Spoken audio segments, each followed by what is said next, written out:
And welcome back to e learning with Hina ma'am channel. आज का जो हमारा प्रैक्टिस सेट है वो 8 रहेगा, यानी 8 हम प्रैक्टिस सेट लगाने वाले हैं क्योंकि हम किस्मतों के गुलाम नहीं, हम हौसलों के नवाब हैं। तो इस बार क्या करना है, आपको केवल और केवल 46 स्टूडेंटों को पीछे कर देना है, क्योंकि अगर आपने 46 स्टूडेंटों को पीछे कर दिया तो एक सीट आपकी पक्की है। चलिए स्टार्ट करते हैं आज का प्रैक्टिस सेट 8। और ये प्रैक्टिस सेट आपके टीजीटी में आपको कहीं ना कहीं इतना ज़्यादा बेनिफिट देने वाला है क्योंकि हर एक क्वेश्चन आपके टीजीटी सिलेबस से बिल्कुल हूबहू है। आपको बता दें कि जो पीजीटी का एग्ज़ाम है वो 17-18 को है, तो जब तक यानी 7 से यानी 8 से ही हमारा 17 और 18 के लिए प्रैक्टिस सेट इस तरह के डिज़ाइन करे जाएंगे कि जो पीजीटी की सीधे खोपड़ी में छेद करने वाले होंगे, यानी पीजीटी के एग्ज़ाम में सीधे फंसने वाले होंगे। चलिए हम बिना समय गवाए शुरू करते हैं। हमारा वही टारगेट, वही ध्येय, वही लक्ष्य, यानी 100+ और कुछ नहीं, क्योंकि आपका 100+ आते ही पक्का है, श्योरिटी है, बिल्कुल निश्चित होकर आप बैठ सकते हैं साथ के बाद ही। तो चलिए हम शुरू करते हैं क्वेश्चनों को और देखते हैं पहला क्वेश्चन क्या है।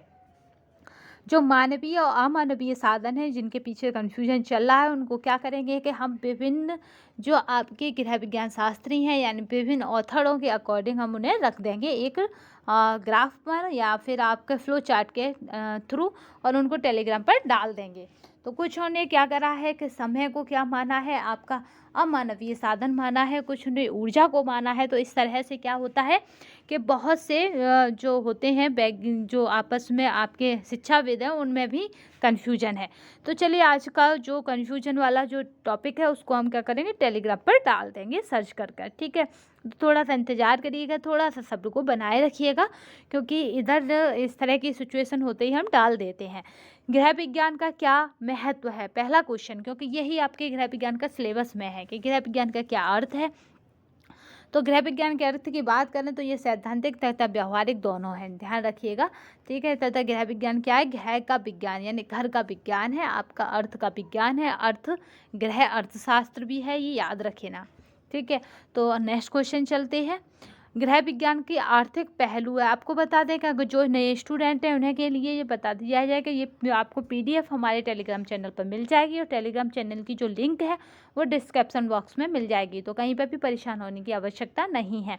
और आपको एक और बताना है कि ये जो पीडीएफ है वो इसलिए बहुत अच्छी है क्योंकि ये इसमें क्या है, विद आंसर आपके सामने ये पीडीएफ आएगी, तो आपको कहीं पर भी भटकने की आवश्यकता नहीं है। ये आपके सामने आंसर की के साथ आपके टेलीग्राम चैनल पर आपको मिल जाएगी।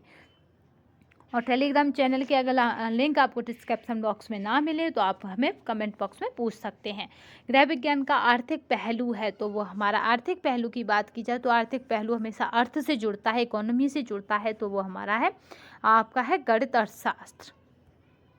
गृहिणी का मुख्य कार्य है, तो वह है गृह कार्यों को व्यवस्थित करने में सभी सदस्यों का सहयोग प्राप्त करना। नेक्स्ट चलते हैं। इसे हम स्पीड से कराएंगे क्योंकि इसमें क्या है कि ऐसे क्वेश्चन है जिन्हें आप ऐसे ही देखते ही मारते जाएंगे, क्योंकि हमारे पास 2 घंटे हैं, 2 घंटे में 125 क्वेश्चन हल करने हैं। पेपर टाइम में होता क्या है कि हम क्या करते हैं, कभी कभी उसमें 10 क्वेश्चन ऐसे आएंगे जिन्हें आप आंख बंद करके सॉल्व कर देंगे। 10 क्वेश्चन ऐसे भी आएंगे जिन्हें आप क्या करेंगे, आंख 1000 बार खोलकर भी ये लगेगा कि नहीं करनी, कन्फ्यूजन है सॉल्व करने में, यानी ए या बी हो सकता है। तो इस तरह के क्वेश्चनों में अपना टाइम ना बर्बाद करिएगा, और आप जितना कर सकते हो उतना करिएगा, क्योंकि इसमें नेगेटिव मार्किंग है नहीं है, बट गोले पूरे भर के आइएगा ना। 125 क्वेश्चन आपको अटैम्प्ट कर कर ही आने हैं, ये बिल्कुल निश्चित कर लीजिएगा, क्योंकि कोई भी एक भी क्वेश्चन नहीं छोड़ के आएगा, क्योंकि इसमें नेगेटिव मार्किंग नहीं है। तो अगर आपको कुछ भी समझ में नहीं आ रहा हो या आपका टाइम जा रहा हो, जैसे एग्जामिनर कॉपी छीनने वाला हो, तो उस टाइम को आपको क्या करना है कि जो बुकलेट है उसे साइड से रख देना, और जो क्वेश्चन भरने वाली जो आपके सामने आपकी OMR सीट है उसको लेना, और उसमें A B जो आपको पसंद आए, C D उसी एक को लेते चलते जाना। तो कम से कम 10 भरोगे तो 5 नंबर आपको मिल ही जाएंगे, मगर आप गोले खाली नहीं छोड़ कर आओगे। ये मेरी तरफ से आपके लिए सख्त निर्देश है, या कहो कुछ भी समझो, छोटी बहन, बड़ी बहन या मैम, कुछ भी समझो, उसकी तरफ से रिक्वेस्ट है कि गोले एक भी छोड़कर नहीं आएंगे आप। चलिए गृह कार्य व्यवस्था का सिद्धांत की बात की जाए तो ये क्या है कि पहला ही सिद्धांत की बात होती है, तो वो हमारा होता है यहाँ पे भोजन बनाना, क्योंकि अगर घर है, अगर भोजन ना बने तो वो घर सा नहीं लगता। नेक्स्ट चलते हैं।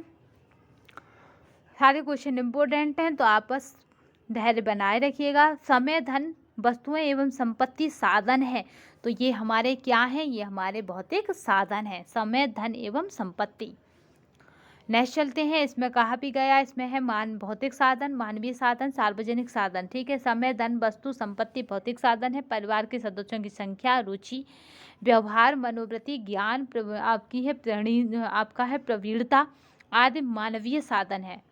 और अगर बात करें विद्यालय, अस्पताल, पुस्तकालय, बैंक, डाकघर, बीमा, धार्मिक स्थल आदि सार्वजनिक साधन है। ठीक है, क्योंकि वो सभी के हैं। कार्य व्यवस्था को प्रभावित करने वाला सबसे महत्वपूर्ण कारक है, तो वो हमारा है योजनाबद्ध होकर कार्य करना। ये सबसे ज़्यादा प्रभावित करता है। कुशल गृहिणी के लिए क्या जरूरी है? तो वो हमारा होता है समस्त गृह कार्यों का ज्ञान होना। इसका जो राइट आंसर है वो ये है कि समस्त गृह कार्यों का क्या हो, उसे ज्ञान हो, तभी वो उन गृह कार्यों को कर सकती है। परिवार की आय तथा व्यय पर नियंत्रण होना तथा आय का घर के सृजनात्मक कार्यों में व्यय करना गृह अर्थव्यवस्था कहलाता है। यह कथन किस अर्थशास्त्री का है? तो यह कथन है आपका निकल एवं डॉर्सी का, याद रखिएगा। इसने कहा है सृजनात्मक कार्यों में व्यय करना, इतना बस याद रखना। तो वो किसका है? निकल एवं डॉर्सी का। नेक्स्ट चलते हैं, आय का वह भाग जो आवश्यकता की पूर्ति के पश्चात शेष बचता है तथा जिसे भविष्य के लिए आपका उत्पादक कार्यों में लगा दिया जाता है कहलाता है, तो वो हमारा होता है बचत, क्योंकि शेष बचता है। बस इतने से समझिए, शेष बचता है तथा भविष्य के लिए उत्पादक कार्यों में लगा दिया जाता है, तो वो बचत होता है। परिवार की अर्थव्यवस्था के सफल संचालन के लिए निम्न में किन मूल सिद्धांतों का ज्ञान होना आवश्यक है? तो वो हमारे हैं अर्थशास्त्र। किनका ज्ञान होना आवश्यक है? तो वो हमारे अर्थशास्त्र का। परिवार कल्याण के लिए गृहिणी में क्या होना जरूरी है? तो वो हमारा है सूझबूझ होना जरूरी है। नेक्स्ट चलते हैं, आवश्यकता की पूर्ति के पश्चात आय के शेष भाग को क्या कहते हैं? इसने फिर कहा कि शेष भाग, बस इतना याद रखना है कि शेष भाग की बात हो तो वहाँ होता है बचत। नेक्स्ट चलते हैं, काफ़ी क्वेश्चन इंपॉर्टेंट है, हम स्पीड से कराने की कोशिश कर रहे हैं। स्वस्थ रहने के लिए व्यायाम आवश्यक है क्योंकि यह शरीर को बनाता है, क्योंकि कुछ क्वेश्चन इसी तरह के आपके पेपर में आएंगे, हलवा टाइप के, क्रियाशील बस स्वस्थ, और कुछ क्वेश्चन टफ भी आएंगे। चलिए नेक्स्ट चलते हैं, बढ़ती उम्र में आँखों में अधिकतर कौन सी बीमारी हो जाती है? तो आपको पता है दादी अम्मा सबको आपको मिलती है, तो वो है हमारी मोतियाबिंद, क्योंकि क्या होता है यहाँ पे एक जाल जमा हो जाता है पुतली के ऊपर। दूषित भोजन से फैलने वाला रोग है, तो वो हमारा है दूषित भोजन से हैजा फैलता है। आप यहाँ पे बताएंगे कि जो डिप्थीरिया है वो किसकी कमी से होता है, और आपका है रिकेट्स, ये किसकी कमी से होता है, ये आप कमेंट बॉक्स में बताएंगे। तपेदिक तो छोड़ दीजिए, डिप्थीरिया और रिकेट्स किसकी कमी से होते हैं। नेक्स्ट चलते हैं, ये क्या है? जीवाणु से होने वाले रोग हैं, और रिकेट्स विटामिन डी की कमी से होने वाला रोग है। रक्त शरीर के रक्त को शुद्ध करती है, तो हमारा शरीर के रक्त को एक ही चीज़ शुद्ध करती है, ऑक्सीजन। तभी कहा जाता है कि पेड़ पौधे अधिक लगाइए, क्योंकि पेड़ पौधे क्या छोड़ते हैं? ऑक्सीजन छोड़ते हैं। धूम्रपान में किस रोग के बढ़ने की संभावना अधिक हो जाती है? तो वो हमारा है कैंसर रोग के बढ़ने की संभावना अधिक हो जाती है। नेक्स्ट चलते हैं, प्राथमिक स्वास्थ्य केंद्र का मुख्य प्रशासनिक अधिकारी होता है, तो वो हमारा होता है प्राथमिक चिकित्सा अधिकारी। विश्व स्वास्थ्य संगठन प्रबंधन कराता है, तो वो हमारा कराता है विश्व जन स्वास्थ्य रक्षा। भारतीय परिवार नियोजन संस्थान का गठन हुआ, तो वो कब हुआ है? 1951 में। प्रथम पंचवर्षीय योजना कब आई? 1951 में। आपको बताना है कि आपका 1952 में कौन सी योजना आई, जो बहुत एग्जाम में पूछी जाती है आप वाले होम साइंस के एग्जाम में, जो कई प्रैक्टिस सेटों में हम करा चुके हैं। भारतीय रेड क्रॉस सोसाइटी की शाखा होती है प्रत्येक कस्बे में। ठीक है, ये क्या है? कस्बे में काम करती है रेड क्रॉस सोसाइटी। अगर स्थापना की बात की जाए तो 1920 में हुई थी। नेक्स्ट चलते हैं, जो रेड क्रॉस सोसाइटी है वो आपदा प्रबंधन में काम करती है, यानी आपदाएं जब आ जाती हैं तब व्यक्ति और जन धन की हानि को बचाने की कोशिश करती है। राष्ट्रीय परिवार कल्याण केंद्र पर निम्नलिखित कार्य होते हैं, तो वो हमारे होते हैं राष्ट्रीय परिवार कल्याण केंद्र पर प्रसव के समय महिलाओं की देखभाल। नेक्स्ट चलते हैं, वायु में कार्बन डाइऑक्साइड कितने प्रतिशत है, तो वो हमारी है आपकी 0.03% है। तो आपको बताना है कि क्या है, यहाँ पे क्या नहीं दिया, तो नाइट्रोजन है, ऑक्सीजन है, ठीक है। तो आपको बताना है कि क्या कौन सी वायु वायुमंडल में नहीं है, यानी नग्न अवस्था में है, इसमें से कौन सी गैस हमारे वायुमंडल में नग्न अवस्था में है, यानी जी ना के बराबर है। मनुष्य सामान्यतः 1 मिनट में कितनी बार सांस लेता है, तो सांस लेने की बात आ रही है तो वो होता है 12 से 18 बार, क्योंकि क्या होता है 1 मिनट में 12 से 16 बार लेता है, तो 12 से 16 के आसपास कोई नहीं नज़र आ रहा, तो हमने क्या करा 12 से 18 ऑप्शन सही माना। और अगर बात करें कि कितनी बार धड़कता है, तो वह होता है 72 बार 1 मिनट में। प्रजनन शक्ति की कमी किस विटामिन के अभाव में होती है, तो वो हमारा है विटामिन ई, ठीक है। इसकी कमी से क्या होता है, प्रजनन शक्ति हो जाती है। आपको बताना विटामिन के की कमी से क्या होता है, ठीक है। विटामिन के की, विटामिन डी, विटामिन ए की कमी, यानी इन तीनों की कमियों से क्या क्या होता है, ये आपको बताना है, क्योंकि हम कई प्रतिशतों में कर चुके हैं। विटामिन ए अधिक मात्रा में पाया जाता है, तो हमारा विटामिन ए जो अधिक मात्रा में पाया जाएगा वो कद्दू में पाया जाएगा। वैसे तो ये जानतव्य चीज़ों में, यानी जंतुओं से प्राप्त होने वाली चीज़ों में अधिक पाया जाता है, याद रखना। विटामिन डी की कमी से कौन सा रोग होता है, तो विटामिन डी की कमी से सूखा रोग हो जाता है। अगर बात करें इसकी के रिकेट्स होता है। विटामिन B1 यानी थायमिन की कमी से क्या होता है, बेरी नामक रोग होता है। विटामिन ए की कमी से बात करें तो रतौंधी यानी तथा विटामिन B12 की कमी से अनीमिया रोग हो जाता है। पेप्सिन नामक एंजाइम पाया जाता है, तो वो किस में पाया जाता है, वो हमारा है आपका जठर रस में। नेक्स्ट चलते हैं, स्टार्च को शर्करा में बदलने वाले एंजाइम का नाम है, तो वो हमारा है टाइलिन, क्योंकि ये क्या करता है, स्टार्च को शर्करा में बदल देता है। नेक्स्ट चलते हैं, जठर रस किसे पचाता है, तो वो हमारा है केवल प्रोटीन को पचाता है आपका जठर रस, ठीक है। नेक्स्ट चलते हैं, क्योंकि जठर जो रस है केवल प्रोटीन पचाने में सहायक है या प्रोटीन पचाता है। यकृत अतिरिक्त शर्करा को किस वस्तु में बदल देता है, तो वो हमारा है ग्लाइकोजन में बदल देता है। नेक्स्ट चलते हैं, मनुष्य में कार्बोहाइड्रेट्स का पाचन कहाँ से आरंभ हो जाता है, तो वो हमारा जाता है मुख गुहा से। यहाँ से ही हमारे शरीर में कार्बोहाइड्रेट का पाचन प्रारंभ हो जाता है। ग्रसनी के बाद भोजन जाता है, तो वो जाता है हमारा आमाशय में। नेक्स्ट चलते हैं, यकृत का मुख्य क्या कार्य होता है, तो वो होता है पित्त बनाना, ठीक है। यकृत का क्या कार्य है, वो हमारा है पित्त बनाना। नेक्स्ट चलते हैं, आपका है आकस्मिक घटना के समय प्राथमिक चिकित्सा दी जाती है, तो हमारी प्राथमिक चिकित्सा की बात हो तो प्राथमिक चिकित्सा होती ही तत्काल चिकित्सा है। नेक्स्ट चलते हैं, प्राथमिक चिकित्सा में निम्न गुण होने चाहिए, तो प्राथमिक चिकित्सक की बात करें तो उसमें क्या गुण होने चाहिए, तो वह उत्तम स्वस्थ हो एवं दृढ़ हृदय हो।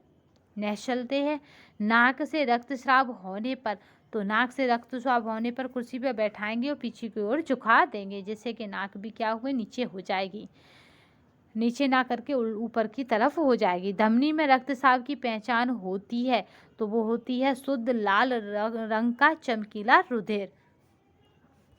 नेक्स्ट चलते हैं, आपका है खपच्चियों का प्रयोग किया जाता है, तो वो किया जाता है टूटी हुई हड्डी को अपने स्थान पर रोकने के लिए। राइट आंसर इसका बी। नेक्स्ट चलते हैं, किसी व्यक्ति को के कपड़ों में आग लग जाने पर सर्वप्रथम क्या करेंगे, तो क्या करेंगे, व्यक्ति को कंबल से पूरी तरह ढक देंगे। सबसे खतरनाक विष होता है, तो वो होता है मस्तिष्क तथा तंत्रिकाओं पर पड़ने वाला विष, प्रभाव डालने वाला विष। नेक्स्ट चलते हैं, आपका टॉन्स जो होते हैं कान के पास होने पर उपयोगी है, तो वो हमारा है नमक के गरारे करना। जब टॉन्स फूल जाते हैं तो हम क्या करते हैं, गुनगुने पानी में नमक के गरारे करते हैं। दांत के दर्द में किसको लगाने से आराम मिलता है, तो वो हमारा लौंग के तेल को लगाने से आराम मिलता है। नेक्स्ट चलते हैं, विष खाने वाले व्यक्ति की पहली पहचान है, कि क्या पहचान उसकी? पुतलियाँ सिकुड़ जाना तथा फैल जाना होता है। नेक्स्ट चलते हैं। कृमि होने पर देते हैं, तो क्या देते हैं? वो है धतूरे का बीज देते हैं, क्योंकि ये भी एक तरह का पायजन है। पट्टी बांधने पर रिफ गांठ का प्रयोग किया जाता है, क्योंकि ये क्या है? यह चुभती नहीं है और इसे आसानी से खोला जा सकता है, रिफ गांठ को। नेक्स्ट चलते हैं। सूखी पट्टी की जाती है, तो वो की जाती है हमारे रक्त प्रवाह को रोकने के लिए सूखी पट्टी की जाती है। नेक्स्ट चलते हैं। हाँ, आपकी कोहनी तथा घुटनों की पट्टी की चौड़ाई होती है, तो वो होती है 7 सेमी। नेक्स्ट चलते हैं। काफ़ी मोस्ट इम्पोर्टेंट क्वेश्चन है, तो आप घबराइएगा नहीं, हो सकता है इसी तरह का पेपर आपके एग्जाम में आ जाए। आपका है बहाम रक्तस्राव यानी बाहरी रक्तस्राव को रोकने के लिए प्रयोग की जाती है, तो वो हमारी की जाती है लंबी पट्टी, जिससे बाहर रक्तस्राव ना हो। सिर पर लंबी पट्टी बांधने के लिए कितनी पट्टियों की आवश्यकता होती है? तो वो हमारी होती है 2 पट्टियों की आवश्यकता होती है। परिचारिका को ज्ञान होना चाहिए, तो यहाँ पे जो ऑप्शन दिए हैं इनमें से कोई नहीं है, तो इसमें देख लेते हैं क्या ज्ञान होना चाहिए। तो ये क्या है कि उसे रोगों के विषय में प्राथमिक ज्ञान आवश्यक हो। ठीक है, क्योंकि वो परिचारिका है तो उसे प्राथमिक ज्ञान होना आवश्यक है। गृह परिचारिका के कार्य हैं, तो हमारा है क्या है? रोगी को स्नान कराना, रोगी के समय पर दवा देना, रोगी को समस्त जानकारी चिकित्सक को देना, यानी रोगी की जो समस्त जानकारी है वो भी चिकित्सक को यानी आपके डॉक्टर को देना। तो उपयुक्त सभी यानी डी आंसर बिल्कुल सही है। नेक्स्ट चलते हैं। परिचारिका को रोगी के अतिरिक्त किसका सर्वाधिक ख्याल रखना चाहिए? तो वो हमारा है अपने स्वास्थ्य का। ड्रॉ सीट का अर्थ है, तो ये बहुत मोस्ट इम्पोर्टेंट है, तो इसे टिक कर लीजिए। ड्रॉ सीट का अर्थ है रबर या आपके यहाँ मोमजामों के ऊपर बिछाई जाने वाली चादर। संक्रामक रोग से ग्रस्त व्यक्ति को कहाँ रखेंगे? तो वो हमारा है ये अलग कमरे में रखेंगे, जैसे अभी कर लेते थे कोविड के टाइम पे अपने आप को आइसोलेशन में। ठीक है, तो उसको अलगाव में अलग कर देंगे। रोगी का कमरा घर के अन्य कमरों से दूर होना चाहिए, ताकि क्या हो गई परिवार के अन्य सदस्यों को नहीं रोगी को पूर्ण आराम व शांति मिलती रहे। इसका जो राइट आंसर है वो रहेगा ए। नेक्स्ट चलते हैं।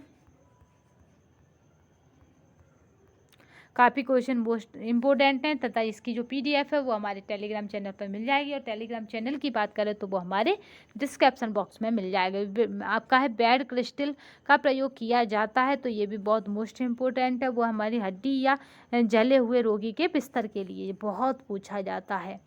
बेड क्रिस्टल, क्रिस्टल से याद रखना। आप करें क्रेडल, आपका क्रेडल की जगह इसको कर देना क्रिस्टल, तो इससे ये याद हो जाएगा। तो क्रेडल का प्रयोग किस लिए करते हैं? वो हड्डी टूट या फिर जले हुए रोगी के बिस्तर के लिए। नेक्स्ट चलते हैं।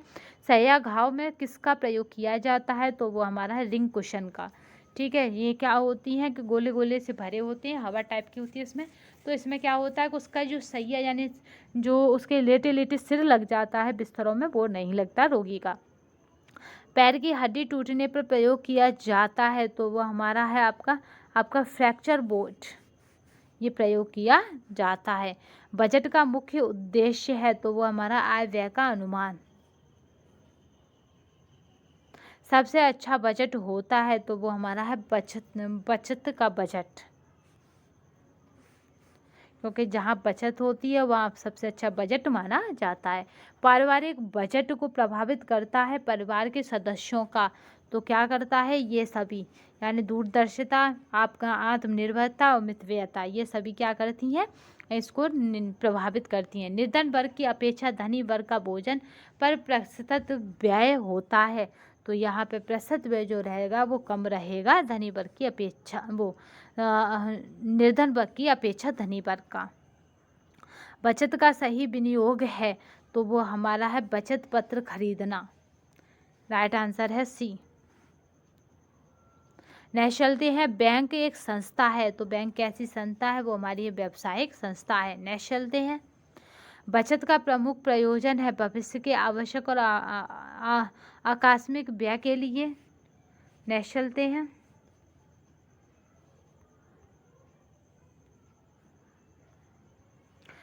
आपका 66 का देखिए आंसर जो रहेगा वो क्या है, तो आकस्मिक और व्यय के लिए, दूसरा है मनोरंजन के लिए, तीसरा क्या है विलासात्मक आवश्यकता की पूर्ति के लिए, तो सुख प्राप्ति के लिए। तो यहाँ पे जो पहला ऑप्शन है वो बिल्कुल सही है। तो हम क्यों करते हैं कि भविष्य की आवश्यक और आकस्मिक व्यय के लिए, क्योंकि आकस्मिक कौन सी आ जाए पता नहीं, और भविष्य में आवश्यक कौन सी भी आ जाए पता नहीं होता पहले से, मगर कोई ना कोई ज़रूरत आवश्यक आ ही जाती है। नेक्स्ट चलते हैं,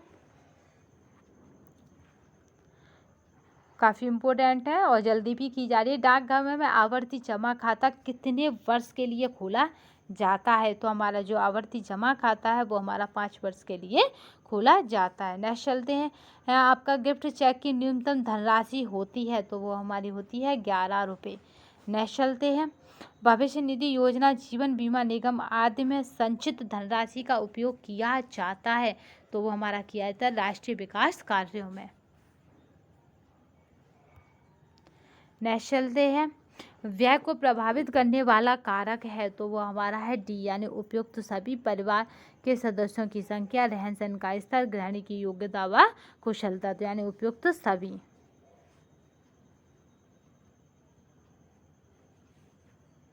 नेक्स्ट चलते हैं, घर की सफाई में सर्वाधिक महत्व है, तो वो महत्व है दैनिक सफाई का। अगर दैनिक सफाई नहीं करेंगे तो हम घर में रुक ही नहीं सकते।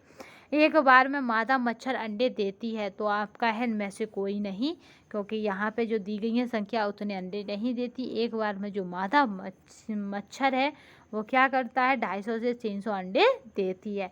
अगर इसके जीवन काल की बात की जाए तो ये 6 से 8 क्या करता है हफ्ते जिंदा रहती है। अगर नर मच्छर की बात की जाए तो वो मात्र 6 से 8 दिनों तक जिंदा रहता है। ये हफ्ता रहती है, वो दिनों रहता है। ये हफ्ता क्यों रहती है, क्योंकि इसे क्या करना है और मच्छर पैदा करने हैं। ये क्या करती है 10 दिन तक मच्छर पानी में पर ही बिताते हैं, ठीक है। अंडे से निकलने के बाद लगभग 10 दिन तक मच्छर क्या करते हैं पानी पर ही बिताते हैं। नेक्स्ट चलते हैं कि घर की सफाई का महत्व है, तो वो हमारा है तीनों के लिए, शारीरिक, मानसिक स्वास्थ्य और आपका है जीवन में आनंद की प्राप्ति। नेक्स्ट चलते हैं, घर की सफाई करते समय ध्यान देने योग्य बात है, तो वो हमारे हैं उपयुक्त सभी, यानी सफाई क्रमानुसार की जानी चाहिए, गंदगी कम की जाए, सफाई के लिए उचित संसाधन होने चाहिए। तो नेक्स्ट चलते हैं, आपका फर्नीचर की दरारों को भरने के लिए प्रयोग किया जाता है, तो याद रखना वो किया जाता है आपका पुटीन और मोम का। नेक्स्ट चलते हैं, उत्तम गृह सज्जा के लिए अनिवार्य है, तो वो हमारा है आपका है अभिरुचि एवं सौंदर्य बोध। आपका है पाश्चात्य शैली के भोजन के कमरे में आवश्यक है, तो वो हमारा आवश्यक पार्ट जो है वो हमारा मेज और कुर्सी। घरेलू फर्नीचर खरीदते समय ध्यान रखना चाहिए कि वह तो क्या है उपयोगी हो, क्योंकि अगर उपयोगिता ही नहीं है तो उसका खरीदना बेकार है। फूलदान में फूलों को अधिक समय तक ताज़ा रखा जा सकता है, तो पानी में थोड़ी नमक डालकर। तो इसका जो राइट आंसर रहेगा वो रहेगा बी। नेक्स्ट चलते हैं, अनुरूपता को निम्न प्रकार से उत्पन्न किया जाता है, तो वो हमारा है तीनों के द्वारा, यानी रेखा, आकार और बनावट। नेक्स्ट चलते हैं, घर में गंदगी के लिए उत्तरदायी है, तो हमारा है ये सभी, यानी आपके चूहे तथा छिपकली को, आपका कॉकरोच, मक्खी और मच्छर। तांबे की वस्तुओं को साफ करना चाहिए, तो वो हमारा है चूने के द्वारा साफ करना चाहिए। घर की सजावट से तात्पर्य है, तो घर की सजावट से जो तात्पर्य हुआ कमरों में उपयुक्त सामान की कलापूर्ण व्यवस्था होना। नेक्स्ट चलते हैं, सजावट के सिद्धांत के तत्व हैं अनुपात, संतुलन, प्रभाव और ये सभी। कालीन की सफाई करनी चाहिए, तो वो है आपके नर्म बुरुश से। नेक्स्ट चलते हैं, काफ़ी इम्पोर्टेंट क्वेश्चन है, जल्दी कराने की पूरी कोशिश है। 1 दर्जन केलों का मूल्य कितना है? आपका है 10.8 है, तो एक केले की कीमत होगी। तो यहाँ पे आपको क्या करना है कि 1 दर्जन में कितने केले होते हैं? 12, और एक केले का मूल्य कितना है आपका? 10। यहाँ पे पूछा जा रहा है 1 दर्जन केलों का मूल्य कितना है आपका? 10.8 है, एक केले की कीमत होगी। तो यहाँ पे केवल आपको एक केले की कीमत निकालनी है। तो यहाँ पे हम क्या करेंगे कि 12 होते हैं 1 दर्जन में, तो 12 108 बटे में 12, यानी आपका रहेगा 0.09। नेक्स्ट देखते हैं, 1 किलोग्राम 1 किलोमीटर में होती हैं। तो आपको पता है कि 1 किलोमीटर में होते हैं तो क्या होते हैं? वो हजार मीटर।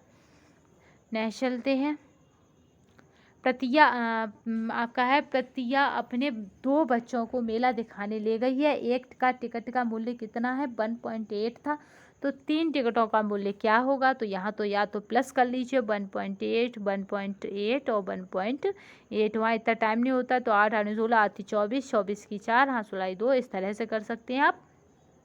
ठीक है, दो दो एक अंक बाद पॉइंट है तो पॉइंट लगा देंगे, 3 और 2 5, यानी आपका रहेगा 5.4। तो आपका राइट आंसर जो रहेगा वो रहेगा ए। नेक्स्ट चलते हैं, एक कार पहले घंटे में कितना चलती है आपकी चलती है 34.3, दूसरे घंटे में कितना है आपका 56.2, और तीसरे में कितना है आपका 46.73। तो यहाँ पे आपको करना क्या है कि ये 3 हटा दीजिए और यहाँ पे 3 का 3 कर दीजिए, और यहाँ पे 3 और 7 10, 10 और 2 12, 12 की 2 कर दीजिए, हाँ 16 1, 2 पॉइंटों के बाद कैरी है तो कैरी रख दीजिए। अब 4 और 6 10, 10 और 6 16, 16, और आपका है यहाँ पे हमने कितना रखा था 16 और 1 17, 17 की 7, और हाँ 16 1।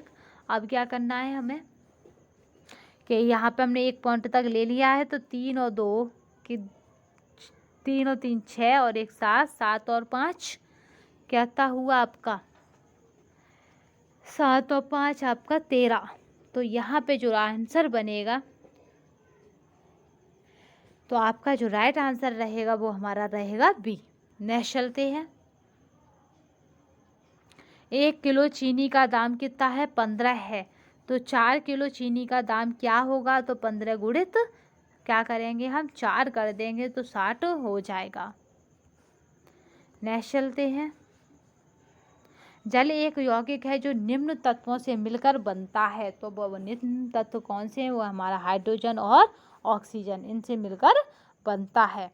जल का रासायनिक सूत्र है तो वो हमारा है H2O, यानी H2O, हाइड्रोजन के 2 और ऑक्सीजन का 1। कुएं के पानी के शुद्धिकरण के लिए मिलाया जाता है तो वो हमारा है आपका पोटेशियम परमैंगनेट। जल की कठोरता का कारण है तो वो हमारा है क्या है? जल में कैल्शियम तथा मैग्नीशियम के बाइकार्बोनेट तथा क्लोराइड अथवा सल्फेट का पाया जाना। नेक्स्ट चलते हैं,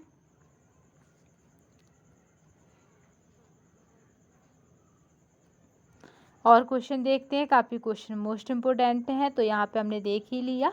अब नेक्स्ट चलते हैं, जल की कठोरता का कारण है तो वह है जल में कैल्शियम तथा मैग्नीशियम के बाइकार्बोनेट का क्लोराइड। अगर शुद्ध जल की बात की जाए तो शुद्ध जल जो होता है हमारा स्वादहीन, गंधहीन और रंगहीन होता है। चलिए नेक्स्ट चलते हैं, ये PDF आपको हमारे टेलीग्राम चैनल पर मिल जाएगी। तो जो स्टूडेंट पहली बार देख रहे हो या पहली बार विजिट कर रहे हो चैनल को, तो वो याद रखिएगा इसकी जो PDF है वो हमारे टेलीग्राम चैनल पर है। घरेलू स्तर पर जल को शुद्ध करने की उपयुक्त विधि है तो वो हमारी है उबालना, क्योंकि घरेलू स्तर पर उबालकर हम जल को शुद्ध कर लेते हैं। जल की स्थायी कठोरता निम्नलिखित डालकर दूर कर सकते हैं तो वो हमारा है चूना डालकर दूर कर सकते हैं। क्या पूछा है? स्थायी कठोरता। नेक्स्ट चलते हैं, आपका जल की अस्थायी कठोरता दूर कर सकते हैं तो वो हमारा है चूने का पानी मिलाकर क्या करते हैं? अस्थायी कठोरता दूर कर सकते हैं। टाइफाइड में कैसा आहार दिया जाना चाहिए? तो वो हमारा है हल्का और सुपाच्य आहार दिया चाहिए, क्योंकि टाइफाइड में क्या रहता है? हर समय बुखार रहता है। प्राकृतिक पर्यावरण प्रत्यक्ष रूप से प्रभावित करता है तो किसको प्रभावित करता है, वो है उपयुक्त सभी को, खान पान को, जनसंख्या के घनत्व को, यातायात के साधनों को। नेक्स्ट चलते हैं। पर्यावरण का अप्रत्यक्ष प्रभाव पड़ता है, तो वो पड़ता है उपयुक्त सभी पर, ठीक है, चाहे जन सामान्य के आर्थिक जीवन पर हो, जन सामान्य की कलाओं पर और साहित्य पर, सब पर क्या पड़ता है, प्रभाव पड़ता है पर्यावरण का। नेक्स्ट चलते हैं। पर्यावरण प्रदूषण होने का मुख्य कारण है, तो वो हमारा है तीनों है, जनसंख्या, आधुनिकीकरण और सामाजिक रीति रिवाज। पर्यावरण का देख लेते हैं कि कितने में बांटा गया है, तो प्राकृतिक पर्यावरण, सामाजिक और सांस्कृतिक पर्यावरण। क्योंकि पर्यावरण का मतलब है जो हमें चारों तरफ से घेरे हुए है। ध्वनि या शोर की इकाई है, तो वो हमारी होती है डेसिबल में, हम इसको नापते हैं ध्वनि को। नेक्स्ट चलते हैं। किसी भी आपका है पारतंत्र में आपका कालांतर में जीवों की संख्या स्थिर हो जाती है। जीवों की संख्या स्थिर होने का कारण है, तो वो हमारा है ये सभी, यानी अपघटक, उत्पादक और उपभोक्ता। नेक्स्ट चलते हैं।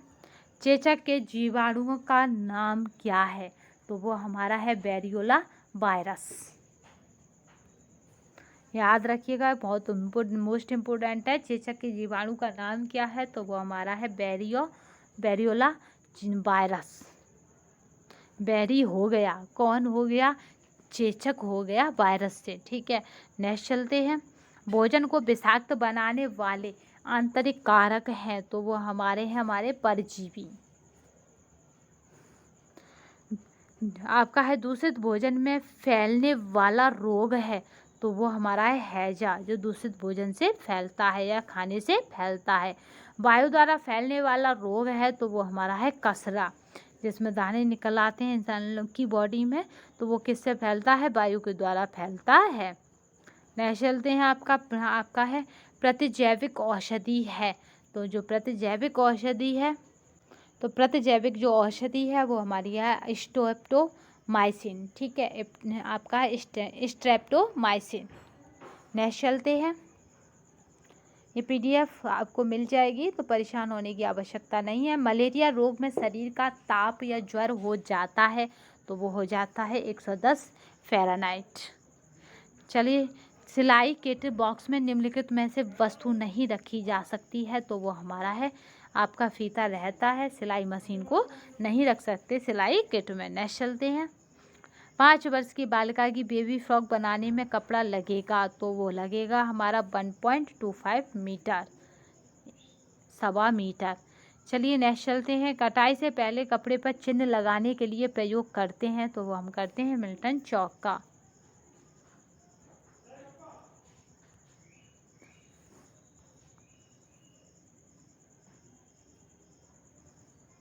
नेक्स्ट चलते हैं। कपड़ा काटने का उचित स्थान है, तो वो हमारा है मेज या पटरे पर फैलाकर, ठीक है, जो स्थान वो रहेगा मेज या पटरे पर फैलाकर। रेडीमेड कपड़ों के निर्माण में नाप की किस विधि का प्रयोग किया जाता है, तो वो हमारा होता है चेस्ट सिस्टम। याद रखिएगा, जो हम रेडीमेड कपड़े रहते हैं वहाँ पे केवल और केवल हमारा चेस्ट मापा जाता है, वो चेस्ट से ही आपकी क्या करते हैं, अंत जगह की दूसरी जगहों की माप निकाल लेते हैं, मगर ये मेथड सबसे रॉन्ग मेथड कहा जाता है, चेस्ट सिस्टम मेथड नाप का, ठीक है। सिलाई करते समय अस्तर का कपड़ा जोड़ने के लिए लगाते हैं, तो यहाँ पे कच्चे टाँके नहीं लगाइएगा, वो है तिरछी कच्ची सिलाई टाँका। नेक्स्ट चलते हैं। कपड़ा काटने के लिए कैंची की लंबाई होनी चाहिए लगभग, तो जो लगभग है वो 20 से 25 सेमी की होनी चाहिए। आपको बता दें कि इसमें जो आंसर रखे गए वो आयोग के द्वारा सही माने गए आंसरों को रखा गया है, तो आप कहीं भटके नहीं, किसी के बहराई में नहीं आए। आप क्या करेंगे, इस PDF को निकालें और इसे अपने पास क्या करें कि रिवीजन करते जाएं। चलिए नेक्स्ट देख लेते हैं। आपका धूल एवं चिकनाई मिलाकर बन जाती है, तो वो हमारी बन जाती है मैल। नेक्स्ट चलते हैं। पेंट आदि के दाग छुड़ाने के लिए प्रयोग किया जाता है, तो वो हमारा किया जाता है तारपीन या फिर मिट्टी का तेल। किसी पद्धति में संचार कार्यकर्ता किसी वस्तु के व्यवहार के तरीके बताता है, तो वो हमारा है कौन सी पद्धति, वो दोनों है, पद्धति प्रतिपादन में, परिणाम प्रतिपादन में। नेक्स्ट चलते हैं। तो आई होप आज की वीडियो आपको पसंद आई होगी। अगर पसंद आई हो तो हमें 100+ के स्कोर को आपके रिजल्ट पर देखना है। यही बस हमारी तरफ से रिक्वेस्ट समझिए या फिर कुछ भी समझिए, छोटी बड़ी बहन का ऑर्डर समझिए, मगर 100+ दीजिए तभी आप 46 को पीछे कर पाएंगे, क्योंकि एक सीट पर 47 है, तो एक सीट यानी 47वां स्टूडेंट केवल और केवल आप बनेंगे, ये बिल्कुल निश्चय कर लीजिए। तो आपको ये PDF हमारे टेलीग्राम चैनल पर मिल जाएगी, ठीक है। सिंह बनिए, सिंहासन की चिंता ना करें, आप जहाँ होंगे सिंहासन वहाँ होगा।